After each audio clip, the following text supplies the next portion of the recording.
Hello बच्चों, वापस से स्वागत है आपका हमारे चैनल पर। और हम लोग तैयारी कर रहे थे आपके क्लास 11 के एग्जाम्स की। ठीक है, तो हमारा सिर्फ एक लास्ट चैप्टर बचा है जो है थर्मल प्रॉपर्टीज ऑफ मैटर।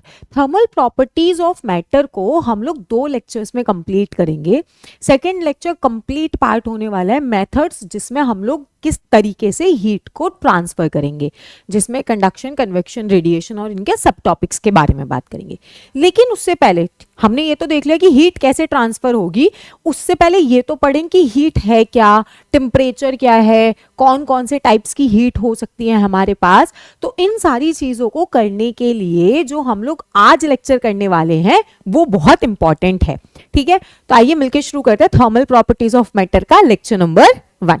अब इसमें पहले हम क्या क्या में देखेंगे कि हमारे क्या क्या की एस्पेक्ट्स रहने वाले हैं इस पर्टिकुलर टॉपिक लेक्चर के लिए। सबसे पहला हमारे पास होगा, हम लोग हीट के बारे में जानेंगे कि हीट क्या है। उसके बाद टेम्परेचर, इसी में ही मेजरमेंट ऑफ टेम्परेचर आएगा। मेजरमेंट ऑफ टेम्परेचर जो आप लोग ये स्केल यूज करते हो, डिग्री फ़ारेनहाइट, केल्विन और डिग्री सेल्सियस, तो ये एक दूसरे से कैसे कन्वर्ट होंगे, कैसे नहीं होंगे, ये सारी चीजें मेजरमेंट ऑफ टेम्परेचर। फिर इसके बाद आएगा हमारे पास थर्मल एक्सपेंशन। थर्मल एक्सपेंशन, ठीक है। अब थर्मल एक्सपेंशन में भी हम 3 सब टॉपिक्स लेके आएंगे। पहला होगा हमारे पास लीनियर, लीनियर मतलब 1D। उसके बाद हमारे पास होगा aerial expansion, that is 2D। और उसके बाद होगा हमारे पास वॉल्यूम एक्सपेंशन, जो क्या होता है 3D। ठीक है, इतना काम करने के बाद हम लोग करेंगे anomalous behaviour of water. Anomalous behaviour of water, जिसकी वजह से हमारी एक्वेटिक लाइफ सांस ले पा रही है अंदर इतने ज्यादा ठंड में भी, है ना। तो कि 0 से 4 डिग्री के रेंज में जो पानी है वो कैसे बिहेव कर रहा है, उस बिहेवियर को हम लोग एनॉमलस बिहेवियर ऑफ वाटर से जानेंगे। उसके बाद जो हम लोग करेंगे वो क्या है हमारे पास, specific heat. Specific heat capacity, and then आएगा हमारे पास लेटेंट हीट। और इसी में ही हम लोग कन्वर्जन देखेंगे कि अगर मेरे पास आइस है, आइस से मुझे स्टीम लेके जाना है तो कैसे लेके जाएंगे, अगर मुझे वाटर से आइस बनाना है तो क्या करेंगे, सारे प्रोसीजर्स देखेंगे कि टेम्परेचर चेंज में क्या हो रहा है, अगर स्टेट चेंज हो रही है तो क्या हो रहा है। ठीक है, चलो स्टार्ट करते हैं। सबसे पहले हम लोग हीट और टेम्परेचर से। सबसे पहले उन्होंने हमें क्या दिया है, हीट। हीट क्या था, एनर्जी की फॉर्म थी, हमने थर्मोडायनेमिक्स में देखी थी ये बात। It is a form of energy जो फ्लो करती है high temperature to low temperature, इसकी टेंडेंसी है ये। तो उसने बोला heat is the form of energy transfers between 2 और मोर सिस्टम और अ सिस्टम या फिर सराउंडिंग के बीच में by virtue of temperature difference. Temperature difference की वजह से ये आपका फ्लो करेगी, कहां से कहां तक, हाई टेम्परेचर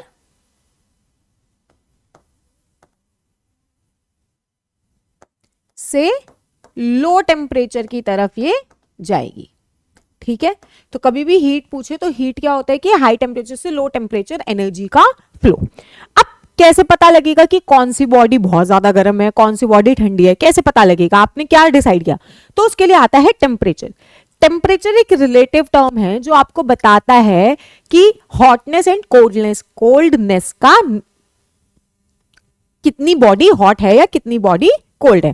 तो temperature is the relative major और इंडिकेशन ऑफ हॉटनेस और कोल्डनेस। वाई रिलेटिव, ऐसा भी तो आपने बोल दिया ये बॉडी गर्म है, लेकिन किसके रिस्पेक्ट में गर्म है ये तो नहीं बताया ना आपने। हो सकता है कि आप बोल रहे हो कि ये दूध का जो ग्लास है ये गर्म है एक ठंडे पानी के ग्लास के कंपैरिजन में, तो आपने कंपेयर करा, इसलिए हम लोग हमेशा क्या बोलते हैं, रिलेटिव मेजर है। टेम्परेचर की एसआई यूनिट केल्विन होगी।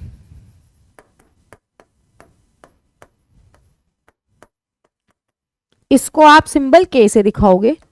ठीक है, अब ध्यान, और इसका डायमेंशन में भी के ही जाता है। अब ध्यान ये रखना है कि जब भी हमारे क्वेश्चन में डिग्री सेल्सियस होगा, ठीक है, या degree Fahrenheit they they, until and unless change की बात ना कर रहा हो, ठीक है, चेंज की बात करेगा तो हम लोग सेम ही ले लेंगे, लेकिन अगर डिग्री सेल्सियस है तो पहले मुझे उसको केल्विन में कन्वर्ट करना पड़ेगा, क्योंकि केल्विन एसआई यूनिट है मेरे टेम्परेचर की। ठीक, अब हम चलते हैं कि मेजरमेंट करें कैसे। यार मैं डिग्री सेल्सियस को फ़ारेनहाइट में कैसे कन्वर्ट करूं, फ़ारेनहाइट को डिग्री सेल्सियस में कैसे कन्वर्ट करूं, केल्विन में कैसे कन्वर्जन आएगा, तो ये चीज देखते हैं। सबसे पहले एक चीज ध्यान रखना, आपका ये डिग्री सेल्सियस, केल्विन और फ़ारेनहाइट का स्केल है, इनके अपने अपने फिक्स्ड बॉइलिंग पॉइंट और मेल्टिंग पॉइंट है, बॉइलिंग पॉइंट और फ्रीजिंग पॉइंट है। तो सबसे पहले अगर मैं डिग्री सेल्सियस के फ्रीजिंग पॉइंट की बात करूं तो हम बोलते हैं 0 डिग्री सेल्सियस, केल्विन में बोलूं तो 273 केल्विन, फ़ारेनहाइट में 32 डिग्री फ़ारेनहाइट। अगर मैं इसमें बात करूं इसका हाईएस्ट टेम्परेचर जो होता है, जो आप बॉइलिंग बोलते हो, वो कितना आता है हमारे पास 100 डिग्री सेल्सियस, इसमें आता है 373 केल्विन, और ये होता है हमारे पास 212 केल्विन।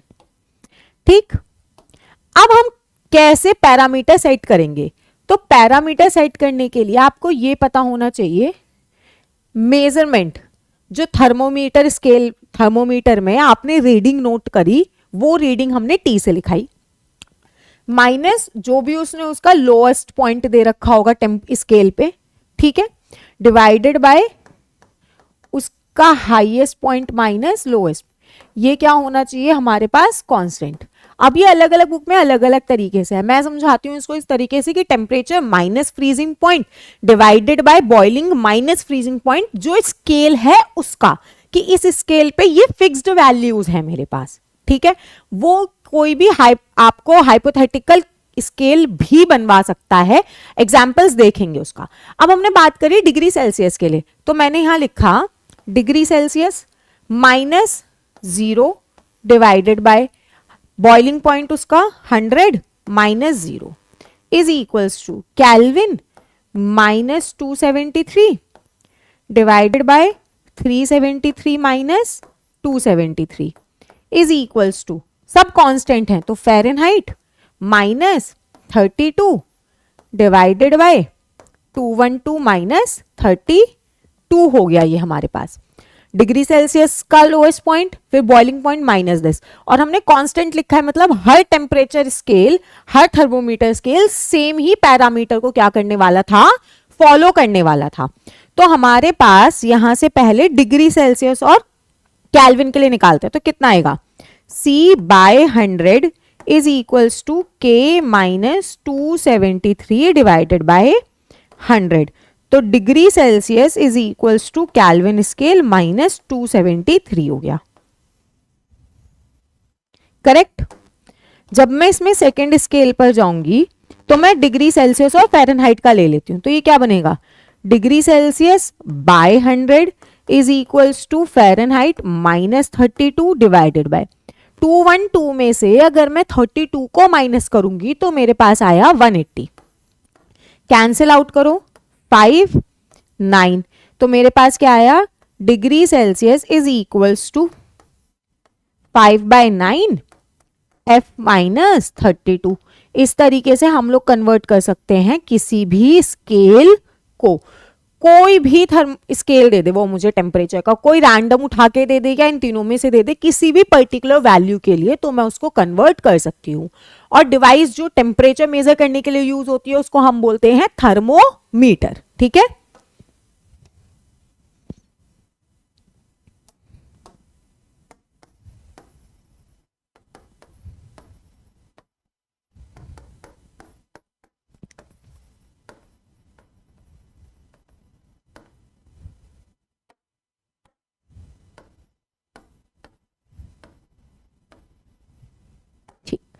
अब इस पे, ताकि हमें ये अच्छे से समझ आ जाए कि हमने फॉर्मूला किस तरीके से लिखा है, एक बार इसका एक क्वेश्चन देख लेते हैं हम लोग। चलो, तो उसने क्वेश्चन में क्या बोला है, temperature of a patient is 40 degree Celsius दे रखा है उसने मुझे, और उसने पूछा था टेम्परेचर ऑन फ़ारेनहाइट स्केल बता दो कितना होता है। हो सकता है मुझे फॉर्मूला ना याद ना रहे कि कैसे करना है पेपर में, लेकिन मुझे हाईएस्ट और लोएस्ट वो उसके फ्रीजिंग पॉइंट बॉइलिंग पॉइंट पता है, तो मैं वहां से करती हूँ। तो मैंने डिग्री सेल्सियस का स्केल लिखा divided by 100 minus 0 is equals to F minus 32 divided by 212 minus 32। तो मेरे पास डिग्री सेल्सियस की वैल्यू कितनी है 40 by 100 is equals to F minus 32 by 180 हो गया। इससे ये कैंसिल हुआ 5 9 5 से ये कैंसिल हुआ 8। तो मेरे पास 8 into 9 is equals to F minus 32 आया। तो ये क्या हो गया F माइनस 32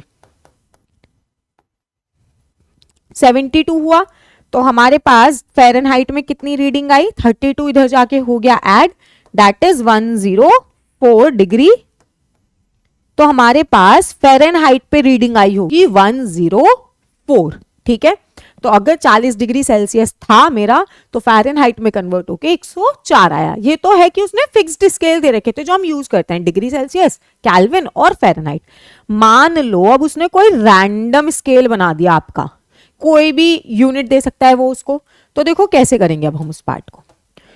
उसने क्या बोला है, the lower and upper fixed point of a faulty thermometer. कोई भी एक थर्मोमीटर था वो फॉल्टी है और उसका लोअर पॉइंट कितना दे रखा है उसने हमें 5W। W उसने सही यूनिट रखी है अपने टेम्परेचर की, और upper fix point that is HP उसने हमें कितना दे रखा है 105W। और उसने जो रीडिंग ली है टेम्परेचर की वो कितनी ली है 25W। अब उसने बोला डिग्री सेल्सियस में बता दो इसके कंपैरिजन में कि कितना होगा। तो हमने क्या लिखा, degree Celsius -0 divided by 100 minus 0 is equals to क्या हो जाएगा T minus 5 divided by 105 minus 5। तो ये कितना हुआ डिग्री सेल्सियस बाय 100। T की वैल्यू रखी हमने 25, तो 25 माइनस 5 बाय 100। 100 से 100 कैंसिल आउट हो गया मेरा। तो मेरे पास डिग्री सेल्सियस की वैल्यू कितनी आई 20 डिग्री सेल्सियस। मतलब जो डिग्री सेल्सियस पे उसने मेजर करा होगा वो टेम्परेचर कितना रहा होगा मेरे पास 20 डिग्री सेल्सियस का वो टेम्परेचर मेरे पास रहा होगा। ठीक है, ये तो हुई हमारी यहां तक की बात। सीधा साधा कि हीट क्या है, एनर्जी का flow high temperature to low temperature. लेकिन हमें कैसे पता लगेगा, तो टेम्परेचर एक रिलेटिव मेजर था, थर्मोमीटर की मदद से हम पता लगाते हैं, जो बताता है कि कौन सी बॉडी आपके किसके कंपैरिजन में कितनी हॉट या कितनी कोल्ड है, कितनी गर्म या कितनी ठंडी है। ऐसा यूनिट केल्विन रहती और टेम्परेचर स्केल से कन्वर्जन हम लोग देख चुके। ठीक, अब बात करते हैं भाई कोई चीज हीट हो रही है, ठीक है, अगर हीट हो रही है तो हीट होने की वजह से अगर मैं उसके बिल्कुल अंदर मॉलिक्यूलर उस पे जाऊं तो पार्टिकल्स जो है वो धीरे धीरे वाइब्रेशन शुरू कर देते हैं, राइट। तो होता क्या है कि हमारे पार्टिकल्स जो हैं जो अंदर उसके बैठे हुए हैं उनके बीच में थोड़ा थोड़ा गैप आने लगता है, मतलब एक्सपेंशन होता है। तो हम वही चीज अब पढ़ेंगे, thermal expansion. Why the name is thermal. Thermal का मतलब कि आपने उसको हीट किया, टेम्परेचर चेंज करा, उसका ज्यादा करा, तो वो बॉडी क्या कर रही है आपकी एक्सपेंड कर जा रही है, इसलिए थर्मल एक्सपेंशन। तो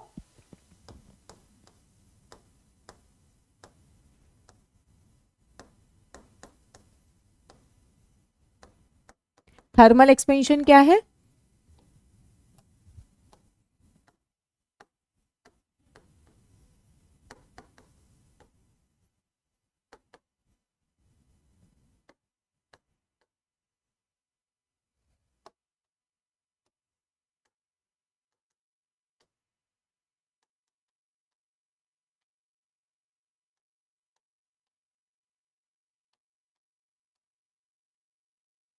गर्म होने की वजह से या टेम्परेचर चेंज होने की वजह से जब मेरी बॉडी का डायमेंशन चेंज होना शुरू हो जाए उसको हम लोग बोलते हैं थर्मल एक्सपेंशन। मैंने डायमेंशन वर्ड यूज किया है, मतलब 1D 2D 3D कैसा भी हो सकता है। तो हमारे पास थर्मल एक्सपेंशन आते भी 3 टाइप के हैं। पहला है हमारे पास लीनियर एक्सपेंशन,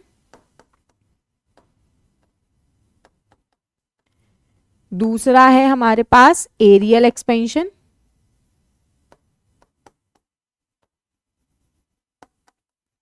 इसके बाद है हमारे पास वॉल्यूम एक्सपेंशन।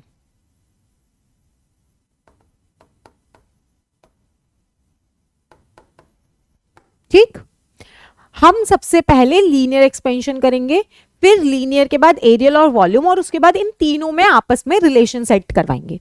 तो सबसे पहले हम चलते हैं अपने लीनियर एक्सपेंशन की तरफ। लीनियर एक्सपेंशन मतलब मेरा एक डायमेंशन में चेंज आया होगा। तो हमने बोला हमारे पास ना एक बहुत थिन रॉड थी और उसकी L0 इनिशियल लेंथ है, ठीक है,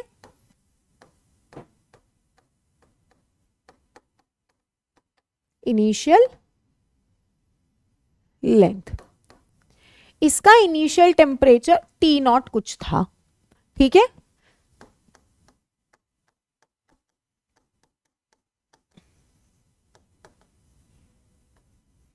अब आपने क्या करा, आपने ना इसको हीट करा,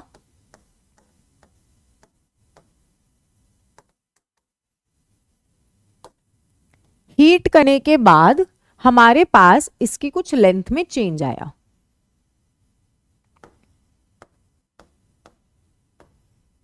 और इसका टेम्परेचर हो गया T dash. L dash final length हुई और T डैश मेरी इनिशियल लेंथ हुई। अब देखो करना कैसे है, जो आपके पास चेंज इन लेंथ होता है वो डायरेक्टली प्रोपोर्शनल होता है उसकी इनिशियल लेंथ के, और change in length directly proportional होता है चेंज इन टेम्परेचर के। ठीक, जब हम ये प्रोपोर्शनलिटी का साइन हटाएंगे तो हमारे पास एक कांस्टेंट आएगा अल्फा। ये ना प्रोपोर्शनलिटी और अल्फा में थोड़ा अंतर रखना, मैंने पहले वाले में प्रोपोर्शनलिटी लिखा है, delta L is directly proportional to L not, delta L is directly proportional to delta T, लेकिन जब मैंने थर्ड स्टेप लिखा है तो वहां अल्फा यूज करा है, ठीक है। पहला तो हमारा ये केस हुआ। अब इसमें अल्फा है क्या, alpha is coefficient of linear expansion, ठीक है, कोफिशिएंट ऑफ लीनियर एक्सपेंशन हमारा अल्फा है। डिफरेंट डिफरेंट मटेरियल्स के लिए अल्फा हमारे पास अलग अलग होने वाला है। अब डेल्टा एल जो है वो हमारे पास चेंज इन लेंथ है ना, तो कैसे लिखूंगी मैं इसको, पहले एक बार एक काम करते हैं, इसको देखो, L dash minus L not is equals to alpha L not delta T, और डेल्टा की T change in temperature that is final minus initial, तो ये कितना है हमारे पास, T dash minus T not है। तो मेरे पास L dash is equals to L not plus alpha L not delta T हुआ,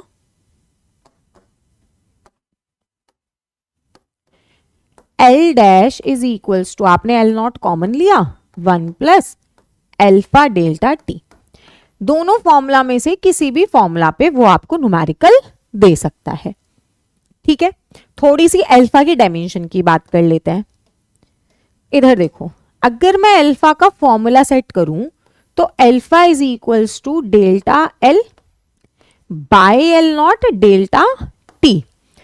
एल ऊपर लेंथ है, एल नॉट नीचे भी लेंथ है, तो दोनों की SI unit metre metre cancel out हो गई, बचा क्या अपने पास, टेम्परेचर, तो 1 बाय केल्विन है, तो एसआई यूनिट क्या बनेगी अल्फा की हमारे पास, केल्विन इनवर्स। ठीक, ये बात हुई हमारी लीनियर एक्सपेंशन की। तो लीनियर एक्सपेंशन मतलब चेंज इन लेंथ और change in one dimension of the body on heating. अब बात करते हैं हम लोग एरियल एक्सपेंशन की। तो एरियल मतलब मेरे पास 2 डायमेंशन में चेंज आना चाहिए था। तो हमारे पास एक ये बॉडी है,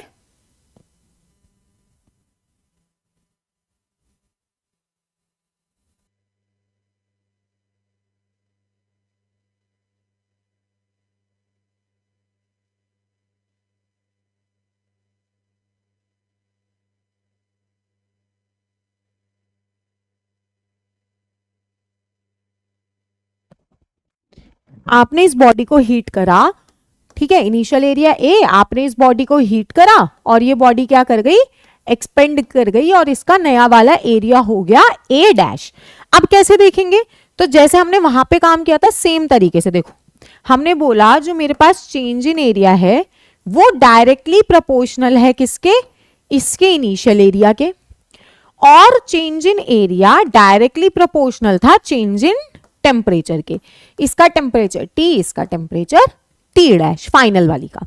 तो हमारे पास डेल्टा A कितना आता, बीटा। जब मैं प्रोपोर्शनलिटी का साइन हटाऊंगी तो अब मैं लिखूंगी बीटा एरिया वाले में, A delta T।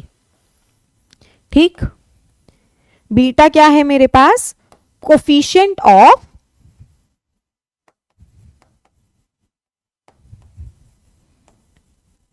Aerial expansion. ठीक, अब इसके एसआई यूनिट कैसे लिखेंगे हम लोग, बीटा का फॉर्मूला बनता delta A divided by A delta T. तो हमारे पास delta A bye A cancel out हो जाएगा, दोनों मीटर स्क्वायर है, बचा क्या दिस 1/t। तो एसआई यूनिट ऑफ बीटा कितनी आ गई मेरे पास, केल्विन इनवर्स। अब जैसे हमने लेंथ में देखा था, देखो ऑलमोस्ट काम वही चलना था। अब मैं डेल्टा ए को क्या लिख सकती थी, A dash minus A, change in area ही तो है, is equals to A beta delta T. तो ए डैश क्या आया मेरे पास, A plus A beta delta T. तो A dash is equals to A 1 plus beta delta T. ठीक है, ये हो गए हमारे पास ए डैश की वैल्यू। यहां तक कोई दिक्कत तो होनी नहीं चाहिए, वैसे सीधा सीधा फॉर्मूला बेस्ड क्वेश्चंस ही आएंगे अगर आए तो यहां से। अब इसके बाद चलते हैं हम वॉल्यूम पे। वॉल्यूम का मतलब अब मेरा चेंज किस में हो रहा है, पूरे 3 डायमेंशनल में हो रहा है। जैसे स्फेयर है तो वो पूरा ही इकट्ठा बढ़ रहा है आपका। ठीक, तो हम एक क्यूब ले लें अगर,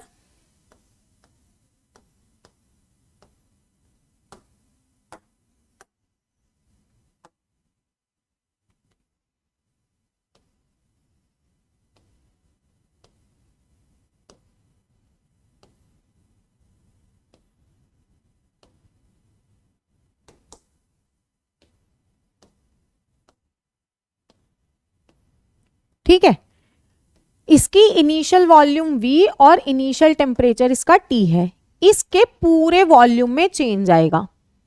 तो वो हो गया आपका V dash T dash. Same जैसे हमारा काम किसमें चल रहा था,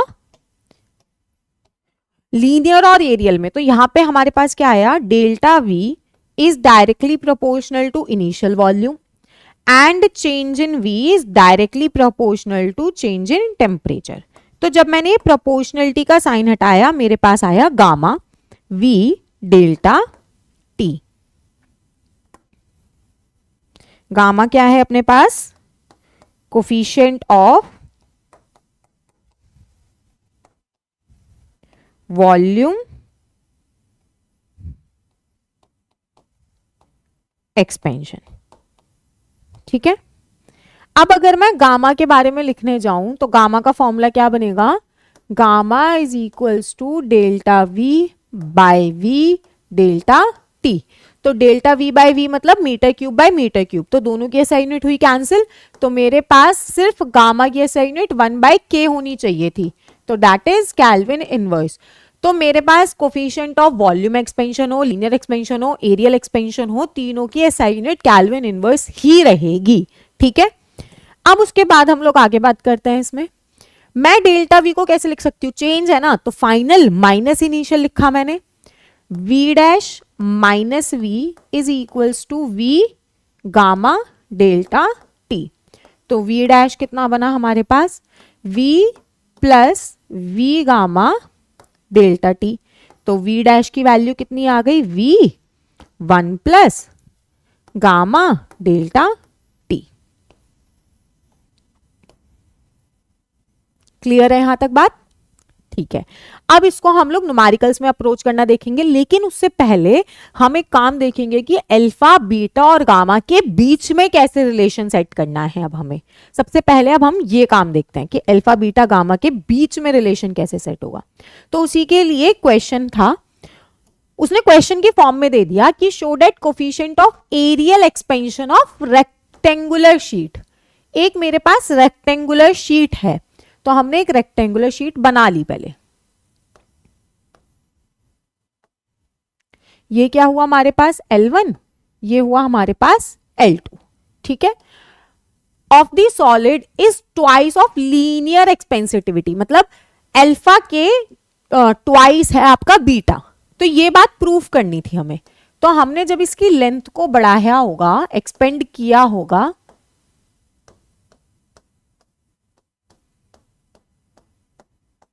तो ये हमारे पास L2 डैश है और ये हमारे पास L1 डैश है। अब देखो स्टेप बाय स्टेप कैसे लिखना है, क्योंकि ये 2 या 3 नंबर में आ सकता है क्वेश्चन। देखो चांसेस इसके 2 नंबर में आने के रहेंगे। सबसे पहले हमने लिखा इनिशियल एरिया क्या है मेरे पास, L1 मल्टीप्लाई L2, मतलब length multiply breath. Final area क्या होगा मेरे पास, L1 dash multiply L2 dash, ठीक है। अगर मैं इसको और ज्यादा डिटेल में देखूं तो मैं क्या बोल सकती हूँ कि इस वाली लेंथ में लीनियर एक्सपेंशन हुआ और इस वाली लेंथ का भी लीनियर एक्सपेंशन हुआ, तो आप L1 डैश को क्या लिख सकते थे, L1 1 plus alpha delta T, और L2 डैश को क्या लिख सकते थे, L2 1 plus alpha delta T. Correct है। तो हमारे पास A डैश की वैल्यू कितनी आती, L1 L2 1 plus alpha delta T का होल स्क्वायर। ये तो ओरिजिनल है, तो मेरे पास क्या हुआ, A dash is equals to A। अब अल्फा हमारा बहुत ज्यादा स्मॉल होता है, 10 की पावर -5 तक जाता है, तो 1 से तो बहुत स्मॉल वैल्यू है ये, तो हम यहां पे लगाएंगे बाइनोमियल एक्सपेंशन, तो ये हो जाएगा 1 प्लस 2 अल्फा डेल्टा टी, ठीक है। अब रिलेट करवाओ जरा, जो हमने A डैश का पीछे फॉर्मूला डिराइव किया था उसमें था A dash is equals to A 1 plus beta delta T, यही लिखा था। यहां पे 2 अल्फा है, यहां पे बीटा है, तो इसका मतलब हम लोग ये बोल सकते हैं कि beta is equals to 2 alpha, यही तो उसने प्रूफ करने बोला है हमें। हो गया सिंपल। सेम तरीके से अब हम गामा के लिए प्रूफ करते हैं वॉल्यूम एक्सपेंशन, ठीक है।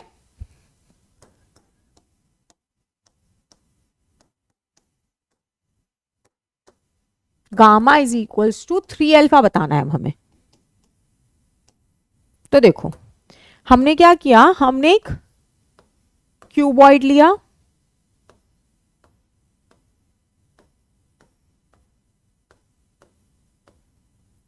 इसकी L1 लेंथ L2 लेंथ और ये हो जाएगी हमारे पास L3। जब चेंज हुआ तो सब L डैश वगैरह बना। अब देखो क्या होगा, इनिशियल वॉल्यूम लिखोगे तो क्या होगा, L1 L2 L3, length into breadth into height, volume हो गई हमारे पास। अगर मैं V डैश लिखती तो नई वाली लेंथ का multiple L1 dash L2 dash L3 dash हुआ। अब L1 डैश में क्या हुआ था, L1 dash is equals to L1 1 plus alpha delta T हुआ, L2 dash is equals to L2 1 plus alpha delta T आया। इसके बाद जब हमने L3 डैश करा तो वो कितना हुआ, L3 1 plus alpha delta T आया। अब देखो V डैश को क्या लिखा हमने, L1 L2 L3 तो कंबाइंड लिखा, और L1 के साथ भी 1 प्लस अल्फा डेल्टा टी है, L2 के साथ भी 1 प्लस अल्फा डेल्टा टी और L3 के साथ भी 1 प्लस अल्फा डेल्टा टी है, मतलब तीनों का कंबाइंडली क्यूब हो गया। अगेन अल्फा डेल्टा टी तो 1 से बहुत ज्यादा छोटा है, तो बाइनोमियल लगेगा, तो हमारे पास आया V dash is equals to V 1 plus 3 alpha delta T. और हमने इससे पहले जो अभी रिलेशन सेट कराया था, हमने लिखा था V dash is equals to V 1 plus gamma delta T, तो गामा की वैल्यू हो जाएगी 3 अल्फा, ठीक है।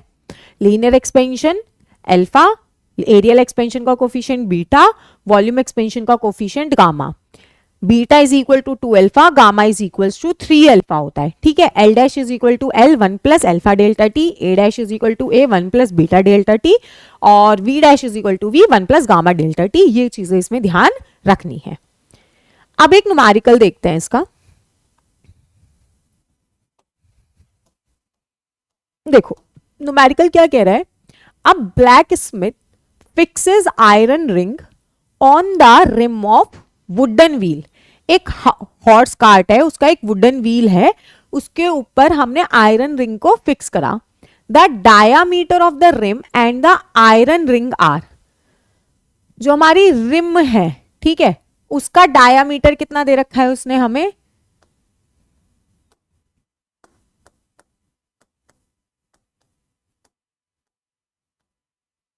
और रिंग का डायामीटर उसने हमें दे रखा है, जो आयरन रिंग है 5.231 metre respectively at 27 degree Celsius. कितने टेम्परेचर पर दे रखा है उसने हमें, 27 डिग्री सेल्सियस। मैंने बोला था कि अगर आप चेंज इन टेम्परेचर की बात कर रहे हो तो डिग्री सेल्सियस का चेंज और केल्विन का चेंज सेम रहेगा। उस एक पर्टिकुलर केस में हमें टेम्परेचर चेंज करने की जरूरत नहीं पड़ेगी। फिर उसने बोला to what temperature should the ring be heated, ring को कितने टेम्परेचर तक हीट करूं so as to fit the rim on the wheel, कि वो व्हील पे आ जाए, मतलब उसको फाइनल लेंथ चाहिए कि जो कि कितनी है 5.243। तो हमें अल्फा ऑफ आयरन कितना दे रखा है 1.2 इंटू 10 की पावर -5 केल्विन इनवर्स। अब जब मैं 27 डिग्री सेल्सियस को चेंज करूंगी तो ये कितना आएगा 27 प्लस 273 केल्विन, दैट इज कितना हो जाएगा हमारे पास 300 केल्विन। अब हम फॉर्मूला लगाते हैं, ठीक है। फॉर्मूला क्या है हमारे पास, L dash is equals to L naught 1 plus alpha, delta T को क्या लिख सकती हूं T2 minus T1, correct. L dash मुझे हीट करने के बाद इतना चाहिए, तो मेरे पास क्या हुआ 5.243, L नॉट कितना है 5.241, 1 प्लस अल्फा की वैल्यू कितनी है 1.2 इंटू 10 की पावर -5, ब्रैकेट में आया T2 माइनस 300, ठीक है। यहां तक हुआ हमारे पास काम। अब इसके बाद हम लोग क्या करेंगे, कैलकुलेशन करेंगे, तो इसको इधर डिवाइड में लिया तो हमारे पास क्या हो जाएगा 5.243 divided by 5.241 is equals to 1 plus 1.2 into 10 to the power -5 T2 minus 300 kelvin. हमें ये करना है। अब इसके बाद चलो तो कैलकुलेशन स्टार्ट करते हैं। मैं कैलकुलेटर से कर रही हूँ, आप लोगों को एग्जाम में अपने हाथों का और दिमाग का ही यूज करना है इसके लिए, ठीक है। उसने बोला है हमारे पास इनिशियल लेंथ थी D1 D2, अच्छा एक बार इस वाले डेटा को 231 कर लीजिएगा, मैंने यहां गलती से 4 लिख दिया, वो 231 दे रखा है। तो हमारे पास ये कितना हो जाएगा, देखो 5.243 divided by nearly equals to somewhat 1 के अराउंड आना चाहिए, ठीक है, 5.231, तो इसकी वैल्यू आ गई 1.0022 is equals to 1 plus 1.2 into 10 to the power -5 T2 minus 300। मैंने केल्विन में चेंज करा है, अगर आप केल्विन में चेंज नहीं भी करोगे तब भी आंसर आपका उतना ही आएगा। अगर इसमें से 1 को माइनस करेंगे तो आएगा 0.0022 divided by 1.2 into 10 to the power -5 is equals to T2 minus 300। ये केल्विन में चल रहा है हमारा।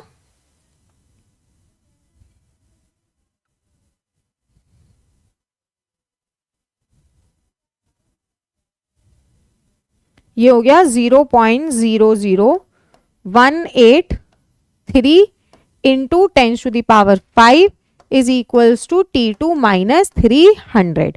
तो ये आएगा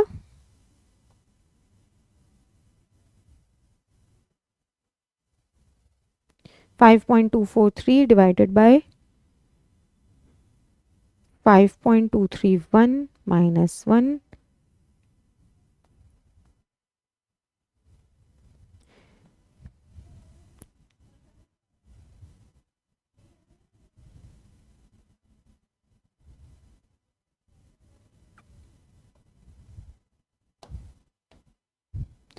0.0199, तो ये वैल्यू बन जाएगी आपकी 491 इज इक्वल्स टू T2 किस में, केल्विन में। डिग्री सेल्सियस में करोगे तो 273 से माइनस आंसर आएगा 218 डिग्री सेल्सियस। ठीक है, चलिए आगे। अब कुछ एप्लीकेशंस पे आते हैं हम लोग थर्मल एक्सपेंशन की, कि क्या क्या एप्लीकेशंस हो सकते हैं। हमने देखा कि थर्मल एक्सपेंशन मतलब कि आप हीट कर रहे हो तो उसकी डायमेंशंस में चेंज आ रहा है। तो सबसे पहला, when rails are laid down, जो हम पटरियां रखते हैं उसकी जो साइड में आपकी रेल्स चलती हैं ये वाली ट्रेन के लिए, space is left between the end of two rails, दो रेल्स के बीच में हम लोग गैप रखते हैं। क्यों? क्योंकि जब वो हीट होगी दिन के टाइम पे तो एक्सपेंड करेगी, और एक्सपेंड करेगी तो इस स्पेस को फिल करेगी। अगर मैं बिल्कुल ही मिक्स करके रख दूंगी तो दिक्कत हो जाएगी। ठीक है, इसलिए हम लोग वहां पे क्या करते हैं, थोड़ा स्पेस रखते हैं। टेस्ट ट्यूब, बीकर्स, ये आपके पेरिक्स ग्लास के बने हुए होते हैं, क्योंकि उसका एक्सपेंशन कोफिशिएंट बहुत कम होता है, जिसकी वजह से वो एक्सपेंड नहीं होंगी, और आपके जो टेस्ट ट्यूब और बीकर्स हैं केमिस्ट्री लैब में वो एकदम सही रहेंगे, फॉल्टी नहीं होंगे वो। अब iron rim to be put on a cart wheel, ये हमने अभी एग्जांपल देखा कि उसको हमेशा थोड़ा कम ही रखा जाता है, सो दैट एक्सपेंशन हो रहा हो तो वो उसके ऊपर पूरा सही से आ जाए, फिसले नहीं। ग्लास स्टॉपर है, अगर कोई आपकी बॉटल है और उसके अंदर स्टॉपर फंस गया तो मैं उसको एक्सपेंड कर सकती हूँ। एक्सपेंड करने से क्या होगा कि वो थोड़ा फैल जाएगा और स्टॉपर आराम से उसमें से निकल जाएगा। ये हमारे पास कुछ कुछ एक्सपेंशंस के एग्जांपल्स थे, ये लिखने के लिए आ सकते हैं 2 नंबर में, तो ध्यान से याद कर लेना इनको। ठीक है, अब इसके बाद हमारा जो अगला टॉपिक है वो है anomalous expansion of, anomalous behaviour of water आएगा, चेंज इन डेंसिटी आएगा, हीट कैपेसिटी के न्यूमेरिकल्स और कैलोरीमीटर आएगा। ठीक है, तो हम लोग जो शुरू करेंगे अब वो एनॉमलस बिहेवियर ऑफ वाटर है हमारे पास। अब देखो, नॉर्मली क्या होता है कि कोई भी अगर मैटर है आपका, तो आप टेम्परेचर बढ़ा रहे हो तो वो एक्सपेंड कर रहा था, और उल्टा होता है, और अगर टेम्परेचर कम करते हो तो वो कॉन्ट्रैक्ट कर जाता था, सिकुड़ जाता है। ठीक है, लेकिन वाटर के साथ क्या हुआ कि अगर मैं टेम्परेचर इंक्रीज कर रही हूं बियॉन्ड 4 डिग्री सेल्सियस, मतलब 4 डिग्री सेल्सियस के बाद अगर मैं उसका टेम्परेचर इंक्रीज कर रही हूं तो वो एक्सपेंशन कर रहा है। ठीक है, बट अगर टेम्परेचर की रेंज आपकी 0 डिग्री सेल्सियस से 4 डिग्री सेल्सियस के बीच में है, तब थोड़ा अलग हो रहा है। तब क्या हो रहा है कि अगर आप इसको टेम्परेचर इंक्रीज कर रहे हो, ठीक है, हीट कर रहे हो, तो ये क्या कर जा रहा है, कॉन्ट्रैक्ट कर जा रहा है। ठीक है, और जब आप इसका टेम्परेचर डिक्रीज कर रहे हो, कूल डाउन कर रहे हो, ठीक है, तो ये क्या कर जा रहा है, आपका एक्सपेंड कर जा रहा है। अब क्योंकि ये थोड़ा उल्टा सा बिहेवियर देता है 0 से 4 डिग्री के बीच में, this behaviour is known as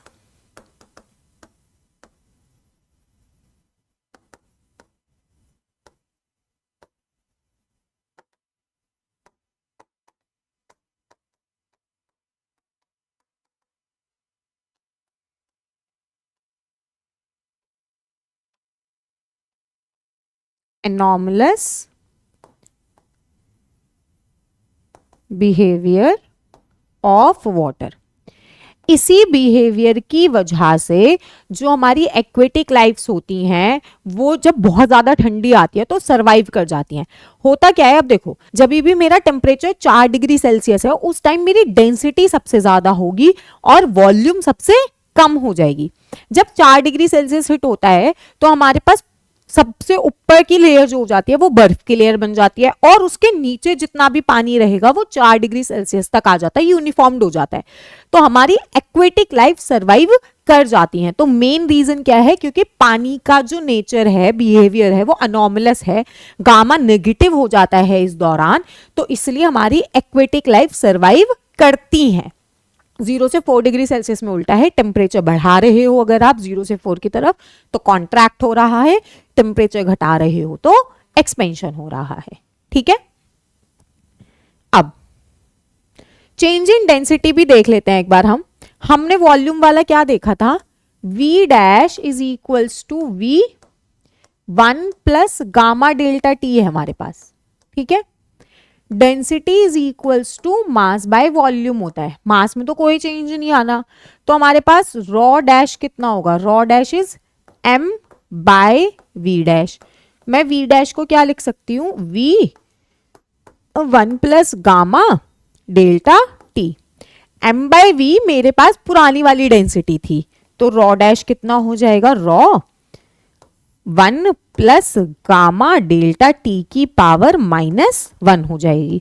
और क्योंकि ये जो वैल्यू है ये ओवरऑल 1 से बहुत छोटी होती है, तो हम बाइनोमियल एक्सपेंशन लगाएंगे, density dash is equal to density 1 minus gamma delta T.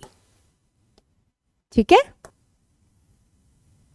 Anomalous behaviour of water पे क्वेश्चन आ सकता है थ्योरी में लिखने के लिए कि हमारी जो एक्वेटिक लाइफ है वो क्यों सर्वाइव करती है, तो हमें सेम एक्सप्लेनेशन देना है। अब इसके बाद हम लोग बात करते हैं heat capacity and specific heat पर।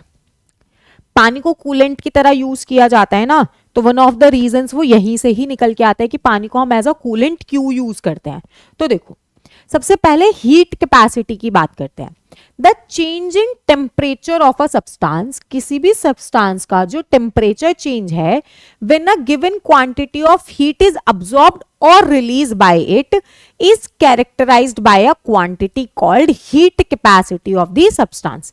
मतलब heat capacity of substance is delta Q of heat, जो आपने उसको दी रेज करने के लिए कितना टेम्परेचर, डेल्टा टी टेम्परेचर।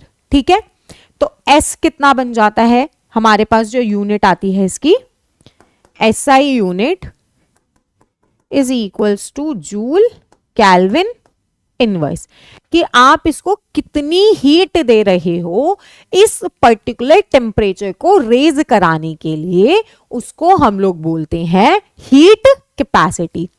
जब मैं बात करूं स्पेसिफिक हीट कैपेसिटी की, दोनों टर्म्स लिखी है मैंने यहाँ पे, हीट कैपेसिटी और स्पेसिफिक हीट। जब हम बात करते हैं स्पेसिफिक हीट कैपेसिटी की, तो उसमें हमारे पास ये भी आता है कि इतने मास को हीट करवाना है हमें। ठीक, तो देखो इसने क्या लिखा, it is defined as amount of heat per unit mass, कितनी हीट अब्सॉर्ब या रिलीज करी पर यूनिट मास पे टेम्परेचर चेंज करने के लिए बॉडी का। ठीक है, तो हमने क्या लिखा, S is equals to delta Q by heat is delta Q by m delta t। तो यहां से हमारे पास delta Q is equals to ms delta t भी आता है। ठीक है, डेल्टा t, इसकी SI यूनिट क्या बनेगी हमारे पास, SI यूनिट बनी joule per KG per kelvin. ठीक, अब हमारे पास आइस, स्टीम और वाटर, तीन टर्म्स ऐसी हैं जिनकी स्पेसिफिक हीट कैपेसिटी हमें याद होनी चाहिए। तो हम सबसे पहले वाटर की बात करते हैं। Specific heat capacity of water is 1 calorie per ग्राम पर डिग्री सेल्सियस का चेंज, या फिर 4200 पर जूल पर केजी, वो joule per KG per kelvin. W stands for water. जब मैं आइस की बात करूंगी तो आइस होता है 1/2 कैलोरी पर ग्राम डिग्री सेल्सियस, या फिर 2100 joule KG per kelvin. Same for steam अगर मैं बात करूं तो हमारे पास half calorie gram degree Celsius is equals to 2100 joule per KG per kelvin हो गया।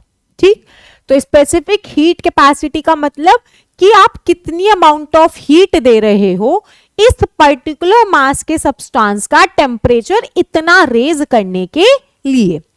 पानी हमारा एज अ कूलेंट यूज होता है क्योंकि पानी की स्पेसिफिक हीट कैपेसिटी बहुत ज्यादा है, तो वो हीट अब्सॉर्ब कर लेगा, ठीक है, लेकिन आपके दूसरे वाले सब्सटेंस को गर्म नहीं होने देगा। गाड़ियों में भी पानी एज अ कूलेंट यूज होता है हमारे पास, ठीक है, और भी तरह तरह के केमिकल्स यूज होते हैं हमारे पास एज अ कूलेंट। अब हम लोग बात करते हैं स्पेसिफिक हीट कैपेसिटी हो गया, मतलब स्टेट चेंज नहीं होगी। यहाँ पे सबसे इंपॉर्टेंट बात अभी जो याद रखनी है, कोई स्टेट चेंज नहीं हो रही है। पानी है तो पानी का टेम्परेचर 20 से 40 करने में कितनी हीट लगी, आइस है तो -10 से मेरे को -20 तक करने में कितनी हीट यूज हो रही है, स्टीम है तो 100 डिग्री सेल्सियस से अगर मैं 120 डिग्री सेल्सियस तक लेके जा रही हूँ तो हम लोग कितनी हीट लगा रहे हैं। ये सारी बातें हमें यहां से पता लगती हैं। अब इसके बाद आता है लेटेंट हीट। ठीक है, लेटेंट हीट का मतलब होता है कि यार ऐसा तो नहीं है ना कि हम लोगों ने सिर्फ टेम्परेचर ही चेंज करना था, हमारी स्टेट भी तो चेंज होती है। सॉलिड से लिक्विड बनता है, लिक्विड से वेपर बनता है, वाइसा वैसा भी ट्रू है। तो क्या उस टाइम पे कोई हीट नहीं दी जा रही है? बिल्कुल दी जा रही है उस टाइम पे भी हीट, और जो उस टाइम की हीट होती है जो स्टेट चेंज करने में लग गई उसको हम लोग बोलते हैं latent heat. The amount of heat per unit mass transfer during change of state, ध्यान रखना, change of state of the substance is called latent heat of the substance. तो Q is equals to ML बनता है, L is equals to आप लिखते हो Q by M। L here represents latent heat, ठीक है। अब इसके बाद इसकी एसआई यूनिट कितनी बनेगी? Joule per KG. हमारे पास लेटेंट हीट दो तरीके की होती है नेचर में। पहला latent heat of fusion,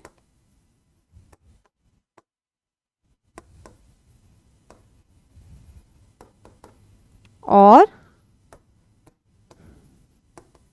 latent heat of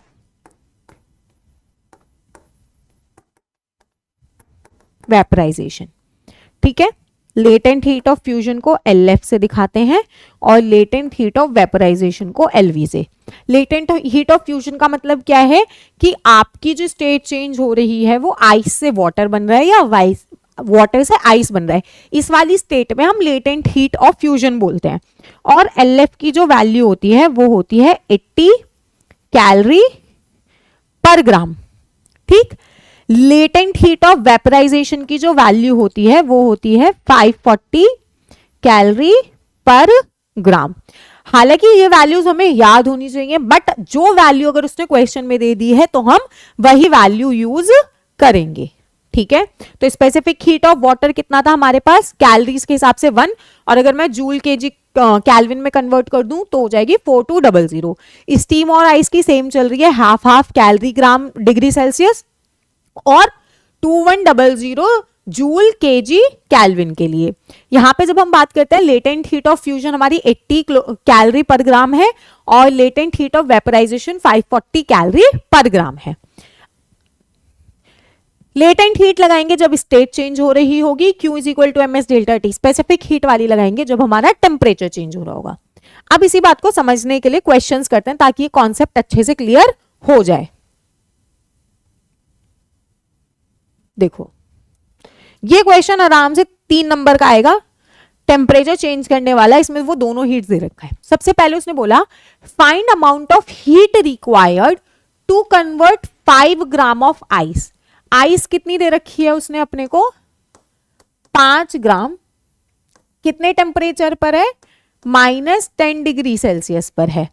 मुझे इसको कहां तक लेके आना है? स्टीम तक लेके आना है, और स्टीम का टेम्परेचर 130 डिग्री सेल्सियस दे रखा है इसने मुझे। ठीक, अब देखो आप कैसे इसका फ्लो चार्ट बना के करोगे। आइस का टेम्परेचर 0 डिग्री सेल्सियस होता है, मतलब सबसे पहले मैंने यहाँ पे इसको आइस बनाया 0 डिग्री सेल्सियस पर। फिर स्टीम तक आने के लिए डायरेक्ट जंप तो करूंगी नहीं, आइस से पहले वाटर बनेगा और स्टेट चेंज हो रही है तो टेम्परेचर 0 ही रहा। यहां से मैंने इसको बनाया वाटर 0 डिग्री तक। फिर वाटर का टेम्परेचर कितना जाएगा 100, तभी तो मैं उसको स्टीम में चेंज करूंगी 100। यहां से बनाया आपने उसको steam, that is vapour, state change करी 100 डिग्री, और यहां से स्टीम आया आपका 130 पे। एक एक सिंगल स्टेप। पहले आइस के टेम्परेचर को अगर 0 डिग्री नहीं दे रखा है तो 0 डिग्री बनाएंगे, फिर 0 डिग्री के बाद अगर वो वाटर जानना चाह रहा है तो वाटर में कन्वर्ट करेंगे। वाटर का जो भी टेम्परेचर दे रखा होगा वहां तक करके रोक सकते हो, लेकिन उसने मुझे स्टीम तक बोला है तो मैंने वाटर को भी पहले 100 डिग्री सेल्सियस लिया। 100 डिग्री सेल्सियस पे आते ही मेरा वेपराइजेशन होना शुरू हो जाएगा, तो लेटेंट हीट ऑफ वेपराइजेशन लगाया, फिर वापस मैंने टेम्परेचर चेंज कराया। तो देखो हमारी क्या क्या स्टेट्स बनी। यहां पे जो मेरे पास Q1 है वो कितना आएगा, टेम्परेचर चेंज हो रहा है तो ms डेल्टा टी लगा। मास कितना है मेरे पास 5 मल्टीप्लाई s कितना था इसके लिए हमारे पास 1/2, और कितना टेम्परेचर चेंज हुआ है -10 से 0, दैट इज 10 का टेम्परेचर चेंज, तो 10 हो गया। ठीक है, कैलोरी में आएगी सारी की सारी हीट। फिर हमने आया यहां पे Q2, इसमें आपने लगाया ms डेल्टा टी। अब Q2 पे देखो आइस से वाटर बना है, टेम्परेचर चेंज तो नहीं हो रहा, 0 डिग्री से 0 डिग्री है, लेकिन यहां पे स्टेट चेंज हुई तो क्या लगाएंगे ml, मास 5 ग्राम और L कितना था फ्यूजन का 80। अब Q3 पे आए, Q3 पे देखो ध्यान से, पानी है 0 डिग्री पर और 0 से हो गया वो 100 डिग्री, इसका मतलब टेम्परेचर चेंज हुआ है, और जब टेम्परेचर चेंज होगा तो ms डेल्टा टी लगेगा। मास तो 5 मल्टीप्लाई s की वैल्यू पानी की होती है 1, और टेम्परेचर चेंज कितना है इसके पास 100 का। फिर स्टीम पे आए तो Q4 हो जाएगा मेरे पास 5 इंटू 540। उसके बाद स्टीम के लिए Q5 कितना हो जाएगा हमारे पास 5 इंटू 1/2, टेम्परेचर चेंज हुआ 30। हमें फाइनल अमाउंट ऑफ हीट निकालनी है, तो Q is equals to Q1 plus Q2 plus Q3 plus Q4 plus Q5 हो जाएगा। Q1 की वैल्यू निकालोगे तो 25 आया, Q2 की वैल्यू निकालोगे तो 400 आएगी, Q3 की वैल्यू निकाली तो 500 आई, Q4 की वैल्यू निकाली तो 2700 आई, और Q5 की वैल्यू निकाली 15 इंटू 5 75, ये आ गई। इन सबको ऐड करके हमारा फाइनल आंसर आ जाएगा। ठीक, इसको ऐड करके हमारा आंसर आ जाएगा किसमें, केल्विन में। अब चलते हैं ऐसे ही एक और क्वेश्चन पर, ताकि कॉन्सेप्ट क्लियर हो जाए। Heat releases by 1 kg of steam at कितना है 150 डिग्री सेल्सियस पे है। If it is converted into 1 kg of water at 50 degree Celsius, अगर मैं कन्वर्ट कर रही हूं तो कितनी हीट रिलीज होगी, क्वेश्चन ये है। तो पहले हम फ्लो चार्ट बनाते हैं जो उसने हमें दिया। मेरे पास 1 kg की क्या है, स्टीम है, कितने टेम्परेचर पर 150 डिग्री सेल्सियस के टेम्परेचर पर। तो पहले यहां से मुझे स्टीम बनानी होगी कहां तक 100 डिग्री सेल्सियस तक, फिर स्टेट चेंज होगी वाटर 100 डिग्री सेल्सियस, और उसके बाद उसने पानी को कहां बोला है मुझसे 50 डिग्री सेल्सियस तक रखने के लिए, तो यहां से वाटर आएगा 50 डिग्री सेल्सियस तक।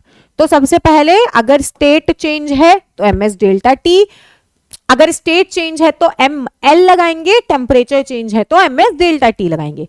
तो यहां पे हमारे पास टेम्परेचर चेंज हुआ, तो मेरे पास Q1 इज इक्वल्स टू, मास को ग्राम में कन्वर्ट कर लिया 10⁻³ मल्टीप्लाई 1/2 ms डेल्टा टी के हिसाब से, और ये हो गया हमारे पास 50। फिर Q2 is equals to 10⁻³ latent heat of vaporisation 540, और यहाँ पे Q3 10 to the power 3 multiply specific heat of water is 1, temperature change है अपने पास 50 का। तो फाइनल Q कितना हो गया मेरे पास, Q1 plus Q2 plus Q3, 25 into 10 की पावर 3 हो गया क्या ये, 50 डिवाइडेड बाय 2 25, ये कितना हुआ 540 into 10 to the power 3 plus 50 into 10 to the power 3। इन तीनों को ऐड करके कैलोरी में आपकी हीट आ जाएगी कि कितनी रिलीज हुई है। यहां तक तो हुई हमारी ये सारी बात। अब इसके बाद हमारा जो आज का टॉपिक लास्ट है वो है कैलोरीमेट्री।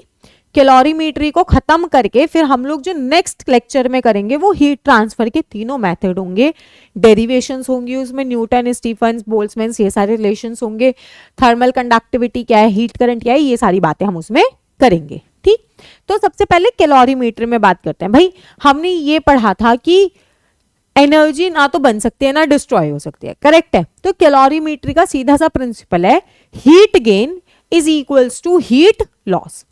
अब देखो कैसे, उसने बोला calorimetry means measurement of heat when a body at high temperature is brought in contact with another body at low temperature. मैं दो बॉडीज लेके आई, एक हाई टेम्परेचर पर है, एक लो टेम्परेचर पर है, इन दोनों को हमने कांटेक्ट में लाया। The heat lost by the hot body, जितनी मैं लॉस करूंगी, जितनी मेरी हॉट बॉडी लॉस करेगी, उतनी ही हीट तो मेरी कोल्ड बॉडी ने ली होगी टेम्परेचर सेम कराने के लिए, करेक्ट है। तो उसने यही बोला heat lost by hot body is equal to heat gain by the colder body. जितनी हीट हॉट बॉडी ने लूज करी, मान लो उसने 50 कैलोरी की हीट लूज करी, तो मेरी कोल्ड बॉडी ने 50 कैलोरी की हीट ली होगी अपना टेम्परेचर बढ़ाने के लिए। Provided no heat is allowed to escape to the surrounding, कोई भी हीट मेरी सराउंडिंग तक एस्केप नहीं होगी। फिर उसने बोला a device in which heat measurement can be done is called calorimeter. Calorimeter वो डिवाइस है जिसमें हम लोग इसका मेजरमेंट कर सकते हैं। तो हमारा बेसिक प्रिंसिपल क्या आया, heat loss by hot body, क्योंकि वही तो देगी heat, is equals to heat gain by cold body. अगर प्रिंसिपल ऑफ कैलोरीमीटर पूछ ले तो यही लिखना है। ठीक, अब इसके हम न्यूमेरिकल्स करेंगे और उसके बाद हम लोग इस वाले सेशन को अपना रैप अप करेंगे। ठीक है,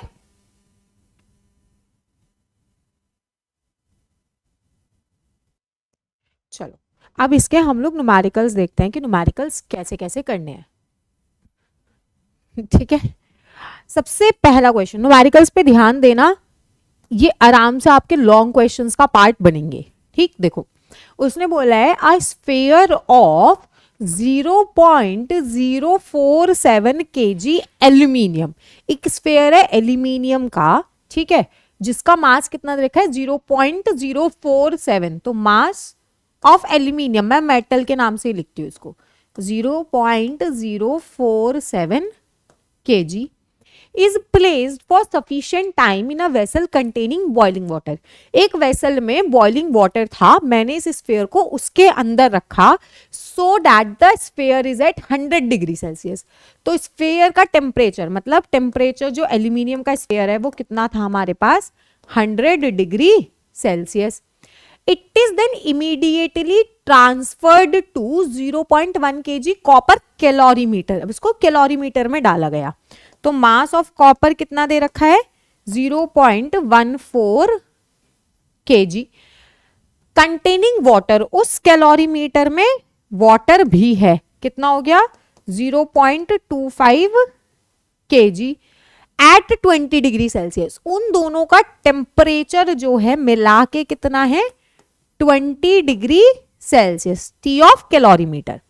the temperature of water rises and attains a steady state at 23 degree Celsius.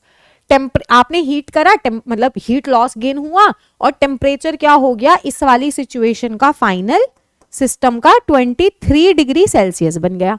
Calculate the specific heat capacity of aluminium, तो हमें specific heat capacity of aluminium निकालना है।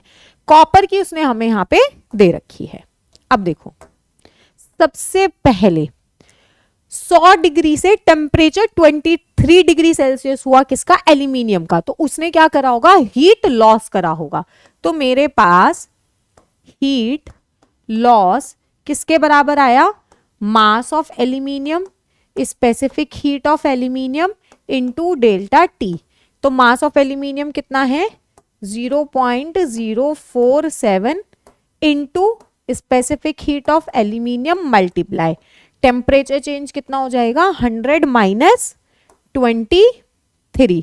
तो ये कितना हुआ, 0.047, 100 में से 23 गए 77 multiply specific heat of aluminium.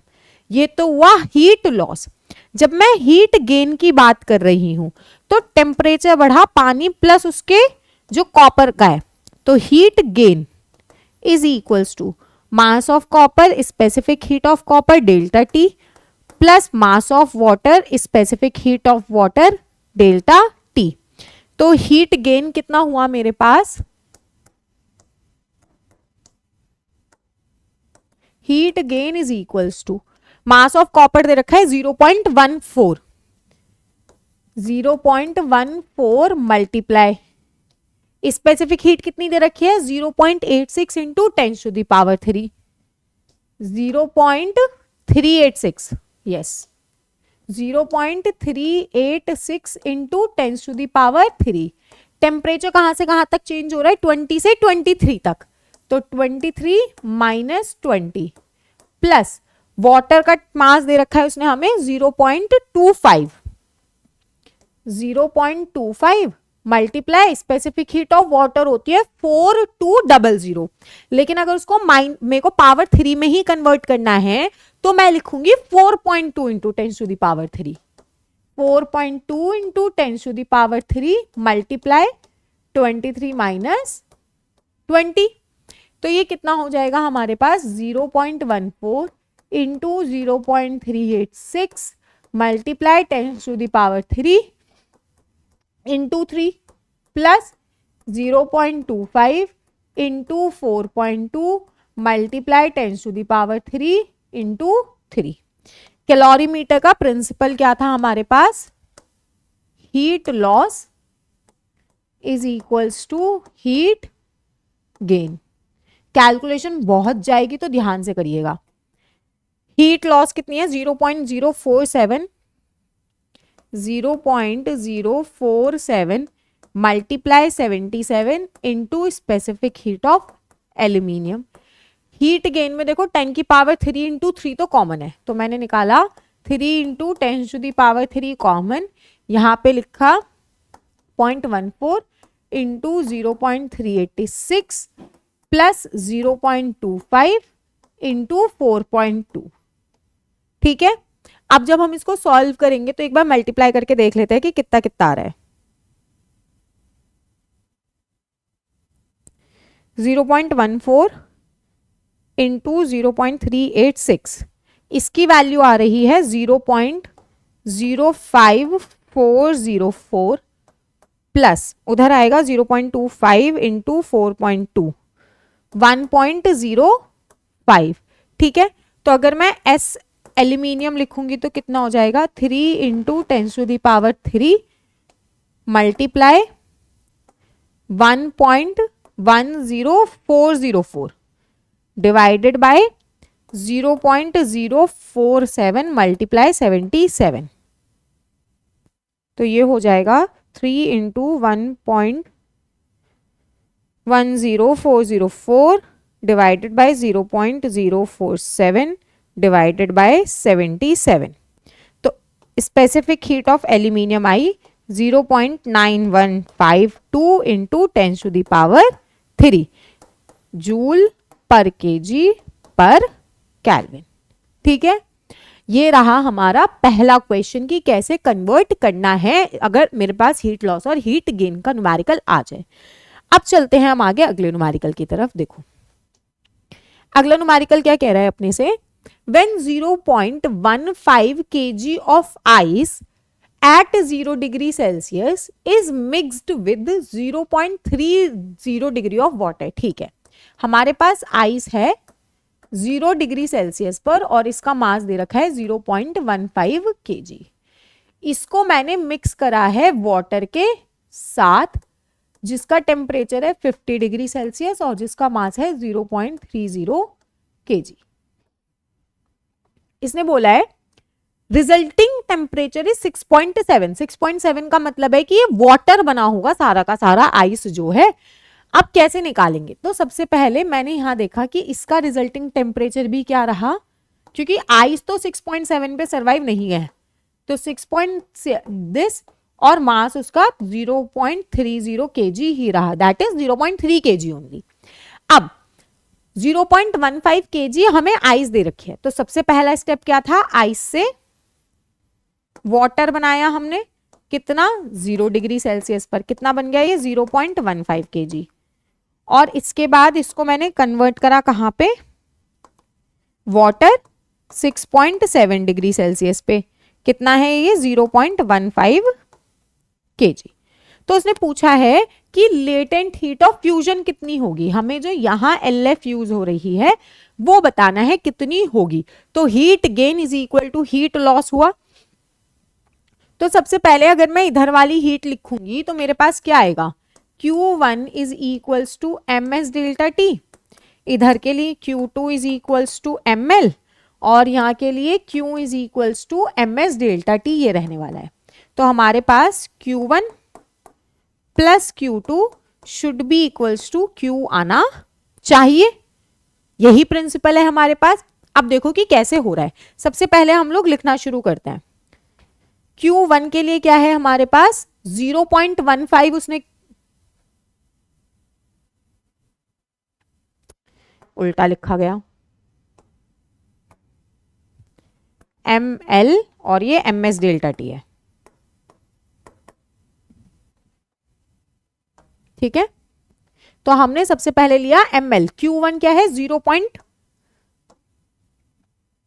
Q1 plus Q2 is equals to Q, तो ये हुआ 0.15 into latent heat of fusion plus Q2 के लिए कितना है अपने पास 0.15 है, ठीक है, टेम्परेचर 6.7, 0.15 मल्टीप्लाई टेम्परेचर चेंज है 6.7 माइनस 0 और स्पेसिफिक हीट दे रखी है उसने हमें 4186 मल्टीप्लाई 4186 इज इक्वल्स टू, यहां पे कितना हुआ टेम्परेचर चेंज मेरा 50 से 6.7 गया है, मास है 0.30, तो 0.30 मल्टीप्लाई 50 माइनस 6.7 इंटू 4186। अब सबसे पहली कैलकुलेशन देखना,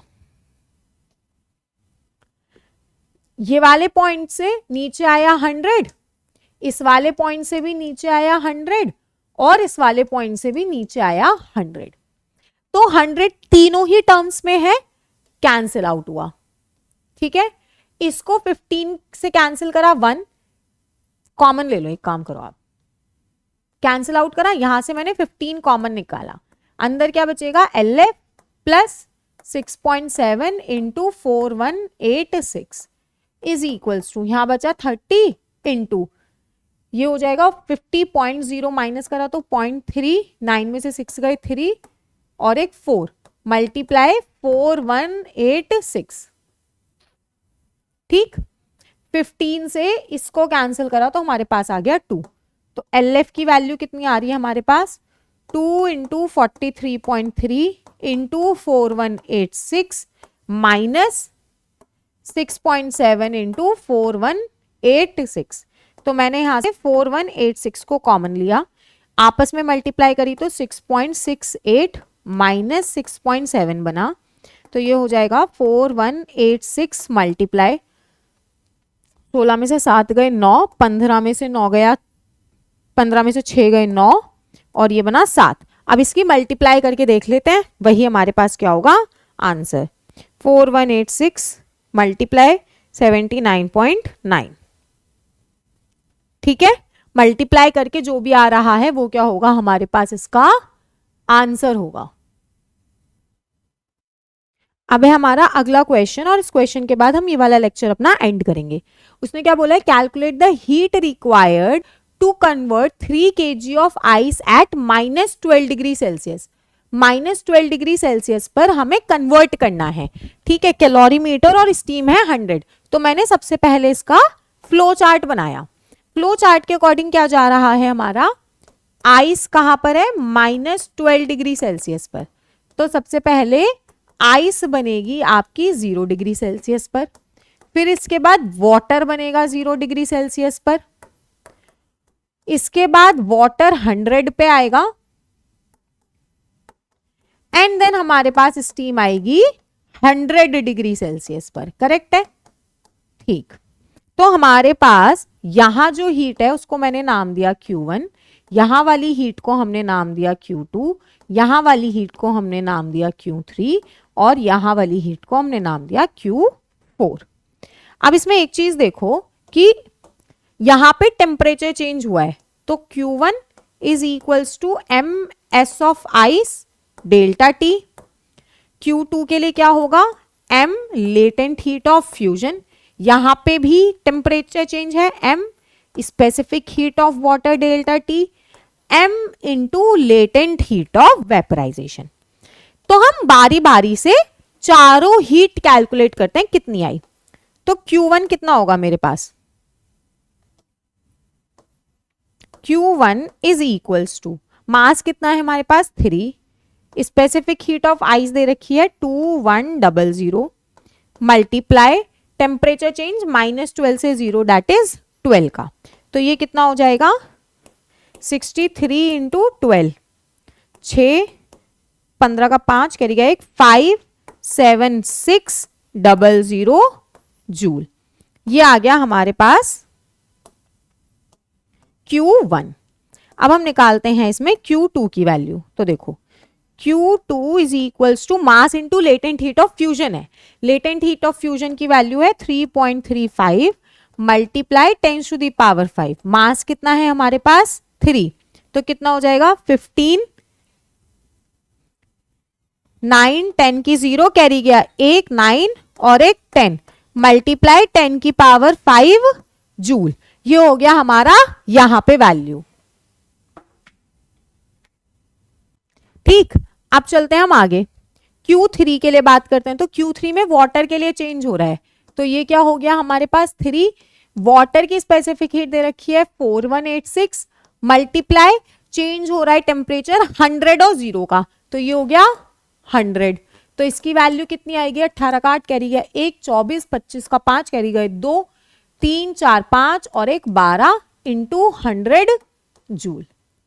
Q4 है हमारे पास लेटेंट हीट ऑफ वेपराइजेशन, तो 3 multiply latent heat of vaporization 2.256 into 10 to the power 6 दे रखा है, तो ये कितना हो जाएगा 18, 15, 16 का 6 कैरी गया 1, 6 और एक 7.6 मल्टीप्लाई 10 की पावर 6 जूल। जब मुझे फाइनल हीट निकालना होगा तो हम क्या करेंगे Q1 plus Q2 plus Q3 plus Q4। इस तरीके से मेरे पास ये सारे फाइनल सॉल्व होते हैं। अच्छे से प्रैक्टिस करना कन्वर्जन वाले पार्ट की, वो इंपॉर्टेंट है और वो आता है। अब जो हम लोग नेक्स्ट लेक्चर करेंगे उसमें 3 मेथड्स रहेंगे हीट ट्रांसफर के, कंडक्शन, कन्वेक्शन, रेडिएशन, और इसी के साथ हमारा सिलेबस एंड होगा। ठीक है, चलिए बाय बाय।